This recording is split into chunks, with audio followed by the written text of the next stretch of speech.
Good day, everyone.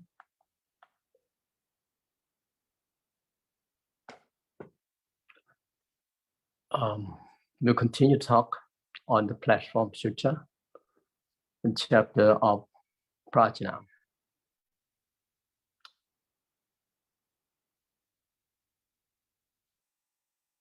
So we learn about Buddhism. The purpose or the goal of it is to liberate, to get liberation, to be just like the Buddha. But we haven't got there yet. So how do we make use of the teaching of the Buddha to help everyone to liberate, to cut off vexations? Then, first of all, it's very important to have respect for the three jewels. And the three jewels, the most important one is the Dharma. And the Buddha have taught us a lot from his teaching. Within it, the so-called Prajna, this chapter that we talk about, is the highest one. Just like in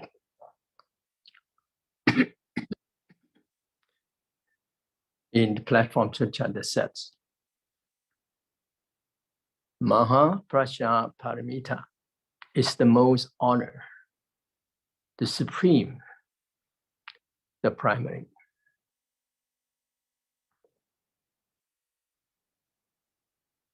That is to say, for a Buddhist practitioners, first of all, we take refuge in the three jewels. And within the three jewels, the Dharma is the most supreme.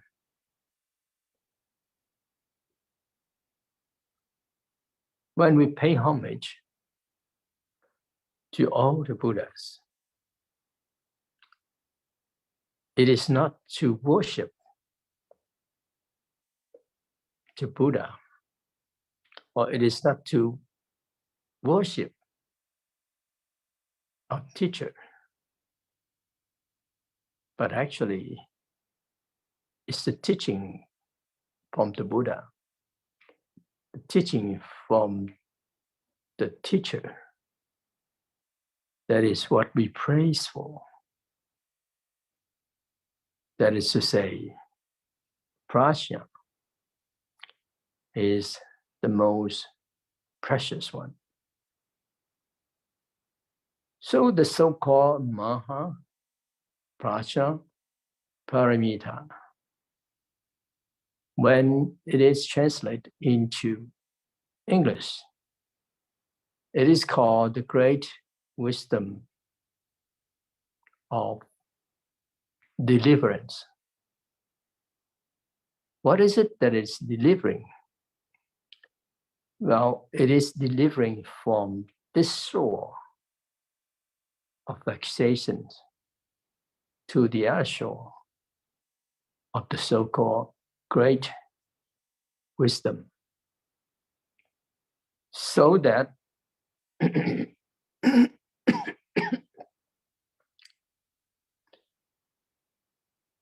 reaching the other shore of nirvana, to reach liberation. All the knowledge we learn are not as good as the so-called great wisdom. Therefore, it's the most honored, the most supreme. And this is the primary. And prajna is the ultimate Dharma. Now, there are so-called expedient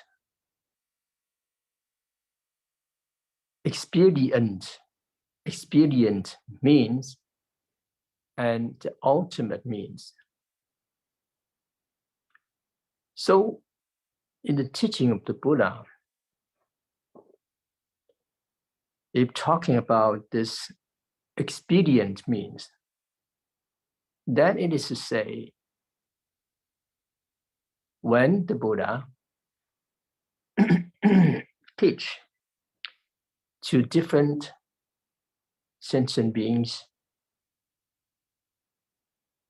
then he will give a different aspect of the teachings, because it is suitable for certain Dharma is suitable for certain sentient beings. But what about the prajna?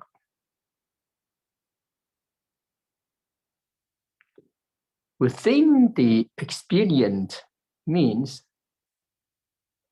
the prajna is the most honored, the supreme, the primary. And although we said that it is within the expedient means, but itself is the highest. So that prajna is the ultimate Dharma. And we can say that Chan itself, this word Chan here itself, could be considered as the great wisdom. That is to bring the great wisdom to help sentient beings to live from the sea, the ocean of suffering, to reach liberation. Other dharmas that we learn about, say, 5 precepts, 10 virtuous precepts, and we practice prostration, we practice making offering, and also repentance. So this is many of the process that we go through. But with Maha Prajna Paramita, then it did not really need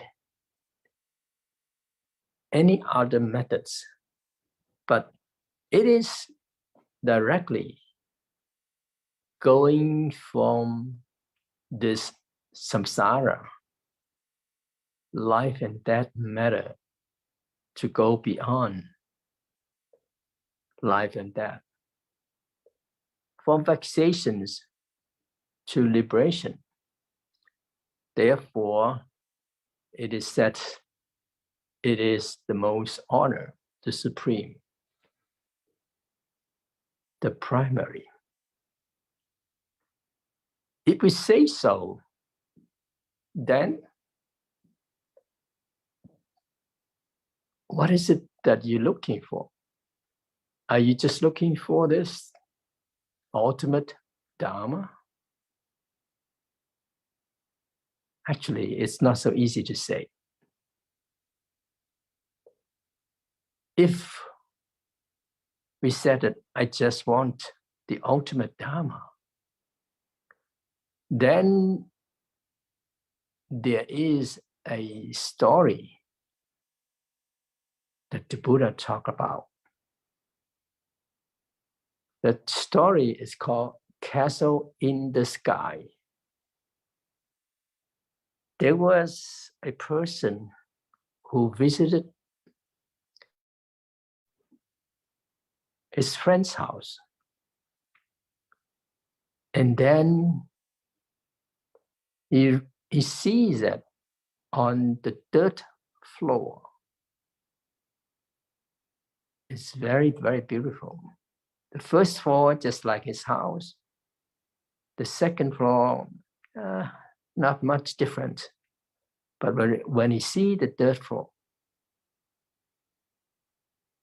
he recognizes that third floor is the most beautiful one because the view is so great. He sees so far. So when he gets home, he asks someone come down to build a house for him. And he said, all you need to do is just build the third floor for me, just like the house of my friend. Because I don't need the first floor. I already have it. You build a house for me. The third floor is the most beautiful one. That is to say, you don't need to build the first floor, the second floor, but just build the third floor. So this is the story of a stupid person. For us, do we want to be that person? Of course. But what about the platform sutra? The platform sutra didn't say about doing prostration, making offering, practice the so-called generosity. And it did not mention about keeping good precepts. Just said that the prajna paramita, the practice of it is enough.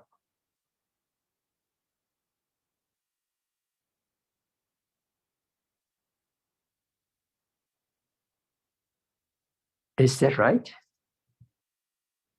All you need is the wisdom.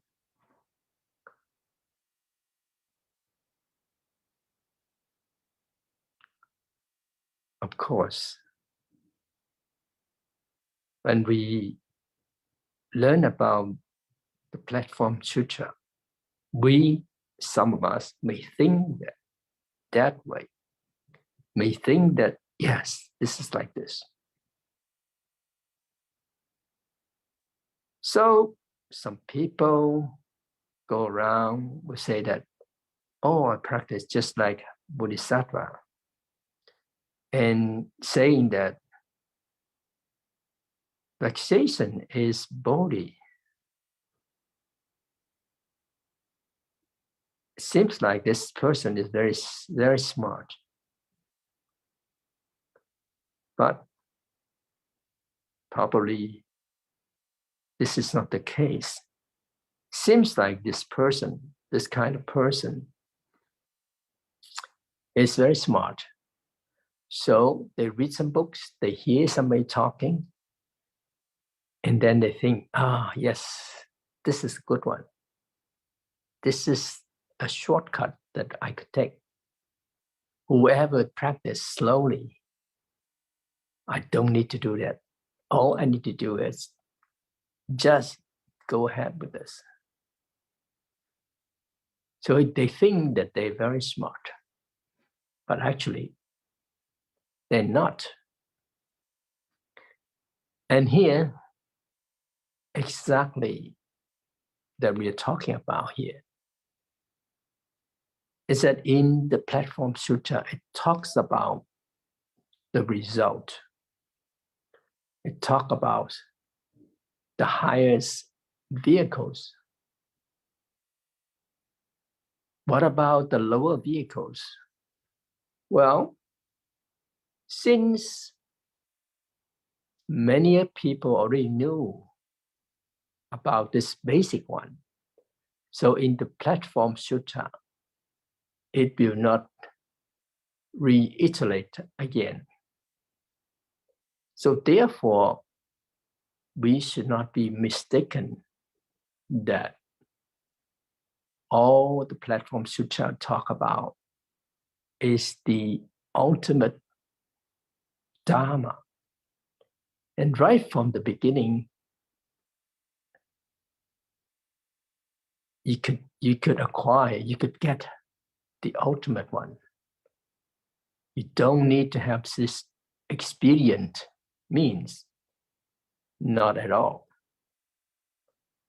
So at that point, we need to understand clearly. That is to say, all the basic ones are necessary. But in the Platform Sutra, it just talks about this result right away, right there. It won't talk about this expedient means. Another thing is the so-called contemplation of emptiness. It says here, it is without abiding in the present, without passing into the past, and without going to the future. It is from this that all the Buddhas of the three periods of time emerge. One should use the great wisdom to destroy the defilements of the affliction of the five skandhas, namely form, sensation, perception, volition, and consciousness. And it continues on saying that those who cultivate in this fashion will definitely accomplish the enlightenment of Buddhahood, transforming the three poisons, referring to greed, hatred, and ignorance, into morality, meditation, and wisdom, which referring to precepts, concentration, and wisdom. So let's take a look at the so-called the idea of emptiness. It is without abiding, without passing, and without going. So from the perspective of space and time. So if we talk about space, then if we walk, we start out from the south, going to the north. There is the so-called the middle of north and south. And we're moving or going from the east from the west to the east. Then there is the so-called in the middle. When we begin to walk from the east,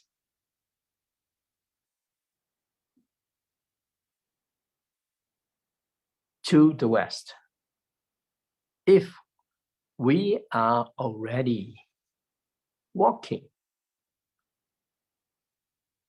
then we are going to the east. That means we already left from the west.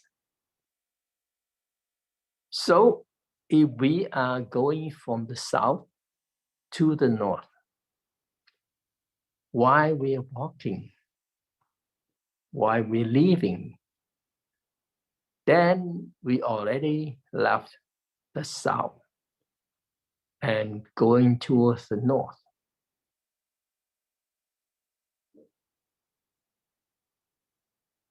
So if we have reached that, the north or the east, then if we are there, then in the middle, it is called abiding. So the one in the past and the one that is we are going to is called the passing and going. So this so-called space is in the move. We are in the move. Within this, is there the so-called abiding?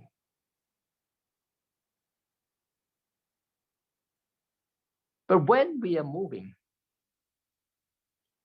so of course there is the so-called abiding, the so-called passing, and there is so-called going.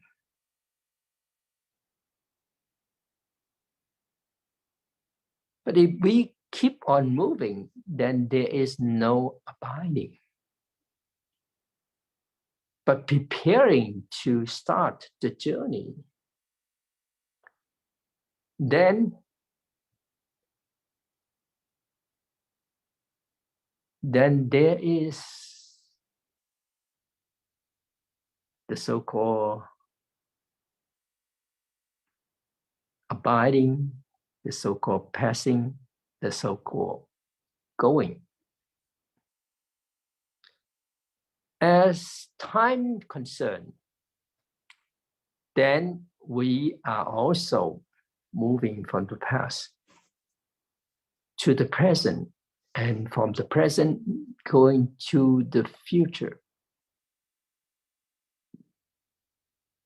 All these are called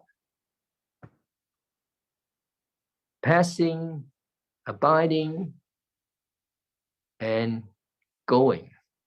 It's just like that. Well, make it simple. Then there is always, well, we could observe many things. It's always like this. Moving from the past to the future.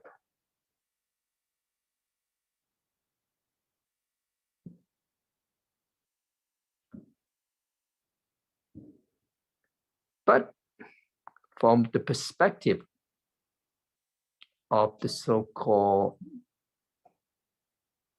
the person of great wisdom, past or future, north or south, east or west, it's the same. From the perspective of time,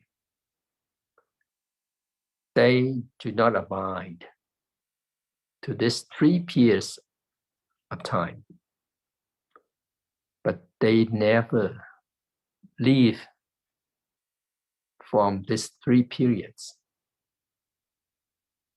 They will not stay in one place, but they never leave from this so-called any directions.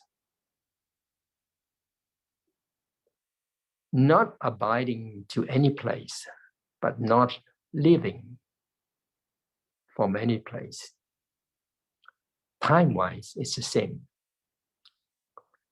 Now, our Grand Master Our Shifu is our teacher, and our Grandmaster is the master of our teacher, Master Sheng Yan. He always telling his disciples that for a Chan practitioners, then we should learn just like the Buddha. The Buddha encouraged his disciple, monastics, that when you're wandering around, traveling from place to place, and you rest under a tree, once you rest under a tree, then that is your place of resting. If you stay overnight under the tree, then you should see that tree is your place of practice. It becomes your place of abiding.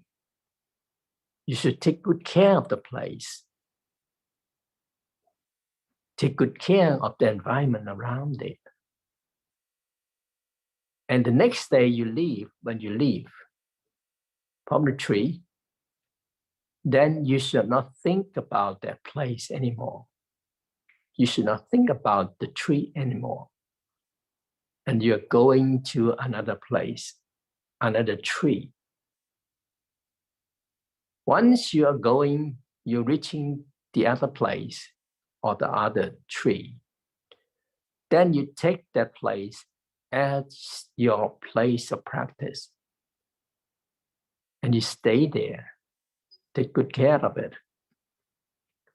If you moving from one place to the others, one tree to the other tree, you always treat that tree as your home.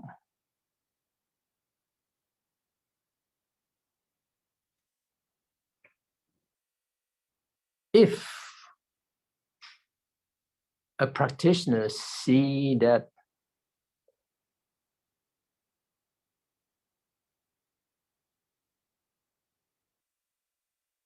that place or that tree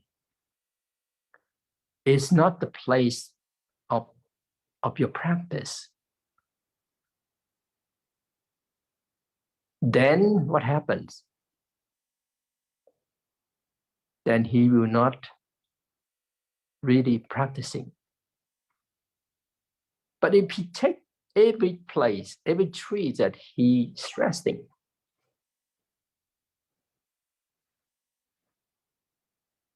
then itself he's practicing. But once he leave from it, he will not entangle to that place. He will not attach. Without the attachment, but he's still taking good care of the place. And what we see here now is that the mind without abiding, without attaching, and is not entangling to anything. And this is called no abiding, no coming and no going, and no abiding. So this is a part that is the teaching, which is important. If you're at that place, you take good care of that place. And causes and conditions are different.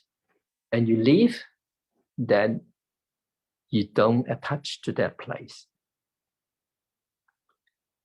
So there are certain people who have romances with many people at many places.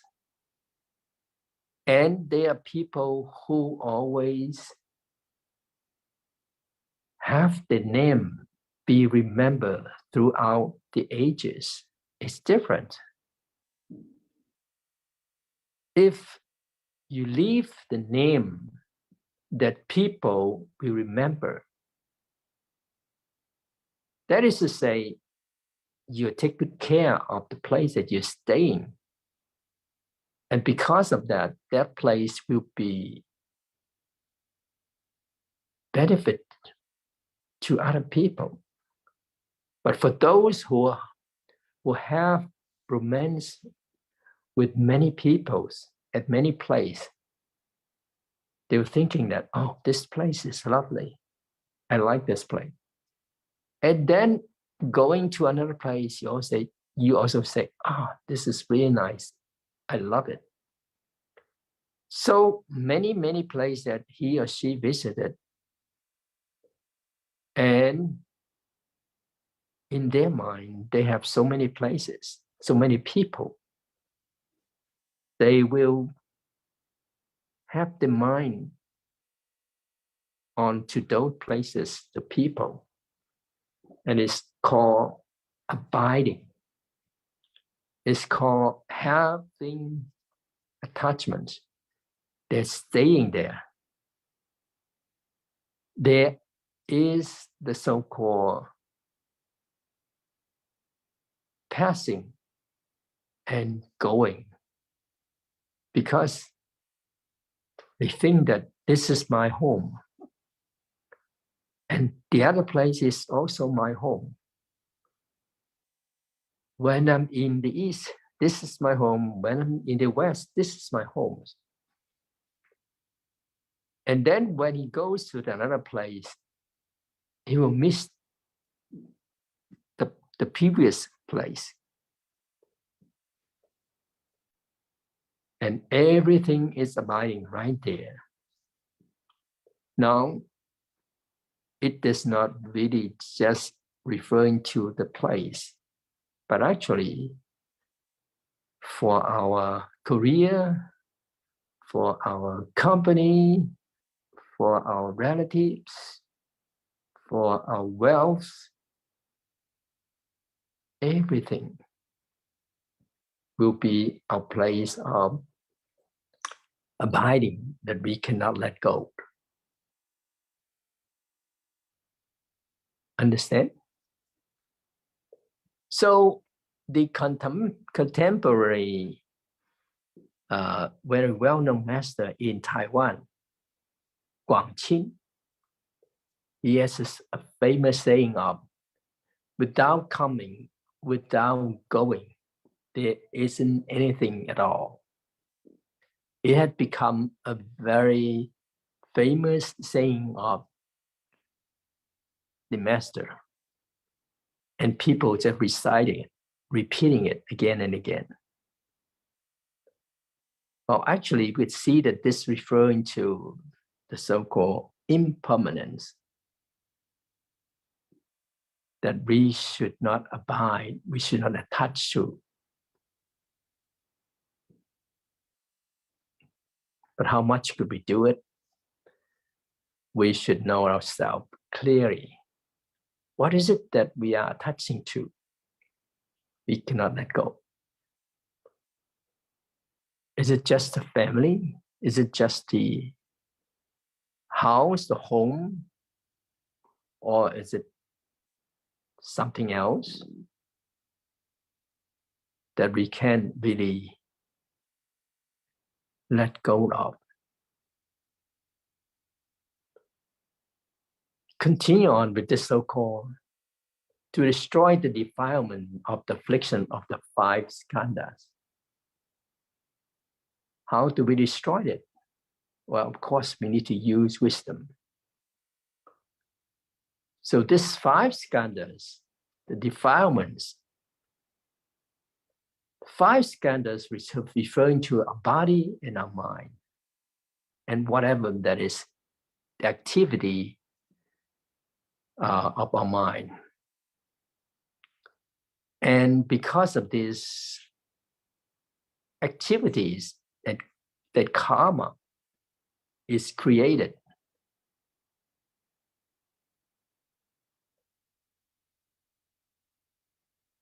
And this 5 skandhas referring to form, sensation, perception, volition, and consciousness.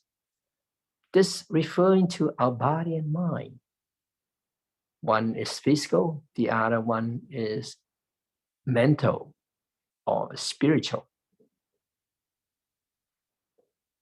So making use of this great wisdom, then it is just like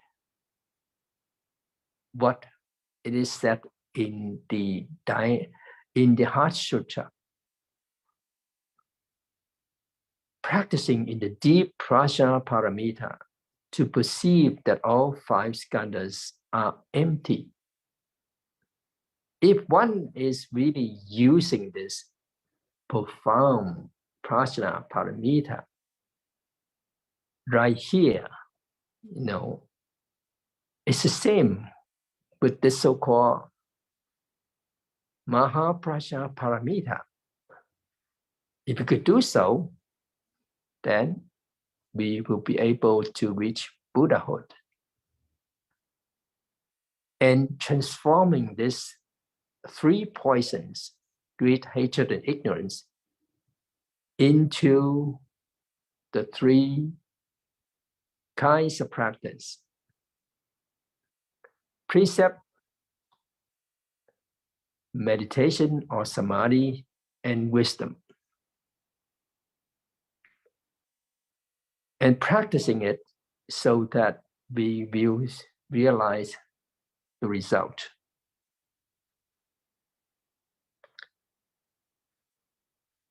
So the three poisons referring to the fundamental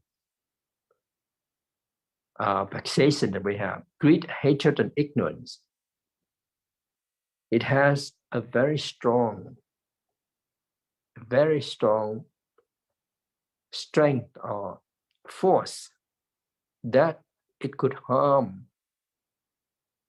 our Dharma body, our life of wisdom.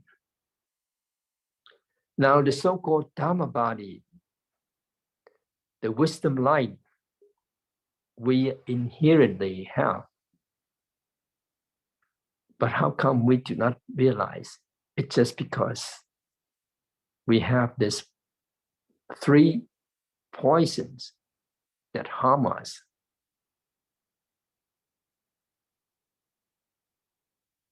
So this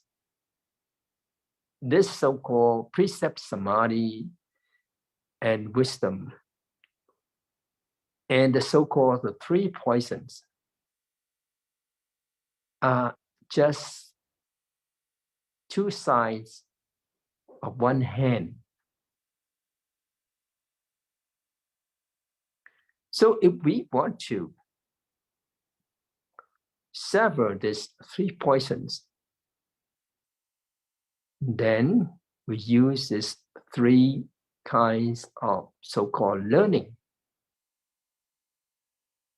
to sever the three poisons. And what is it about the three learning?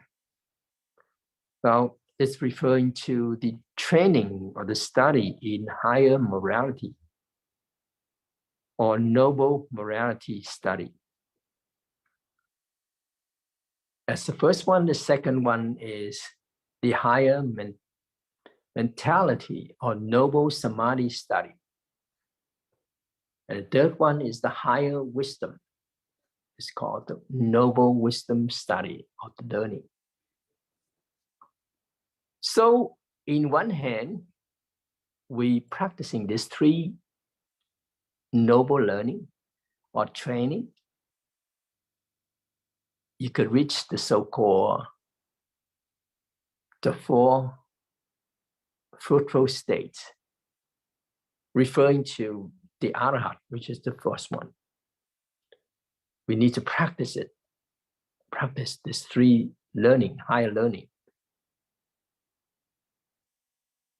And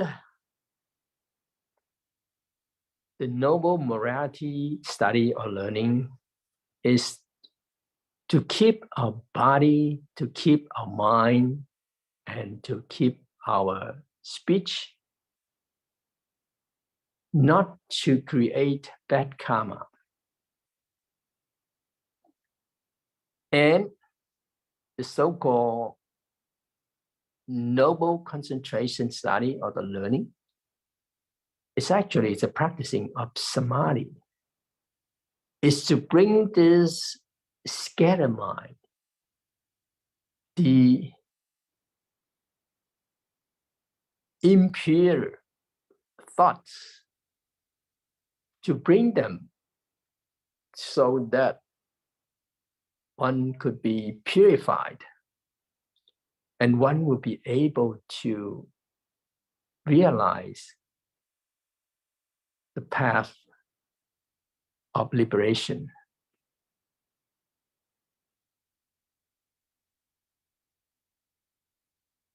And the third one is noble study or learning of wisdom. Once we cut off all our vexations,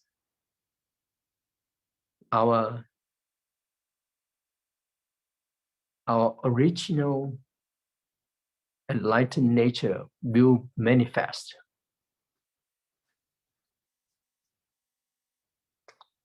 For the Mahayana, talking about this three learning, the scope is even wider, and it has connection with the so-called six paramita, say generosity, keeping precepts, and patience. This referring to the learning of the precepts. And the so-called practicing chant or meditation, referring to the learning of the samadhi or meditation. And then the third one is the paramita, is the so-called the noble learning of wisdom. What about the diligent? That diligent will be included in all the above.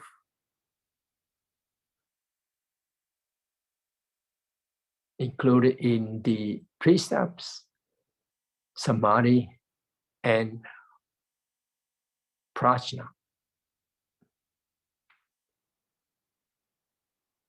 So the precept is to cut off. It is just like a very brave general to cut off the three poisons.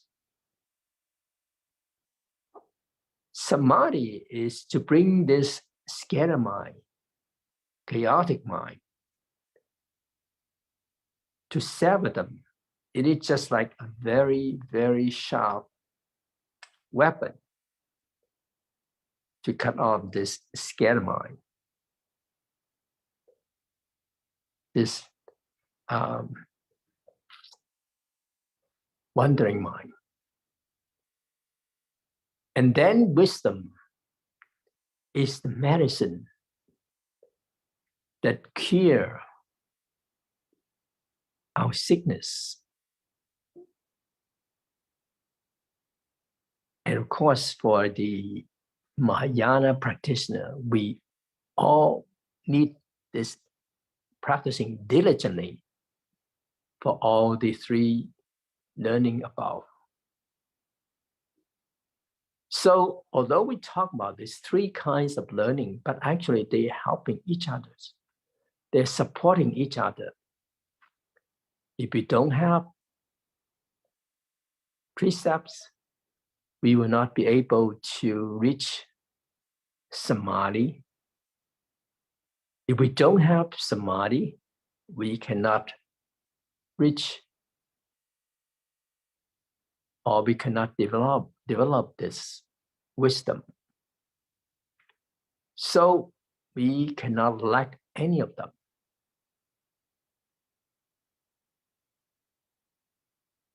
Therefore, in the in the Platform Sutra, that is said we need to have the right view. And the right view is precepts, samadhi, and wisdom together. Okay, so I will stop my talk here. Today we learn about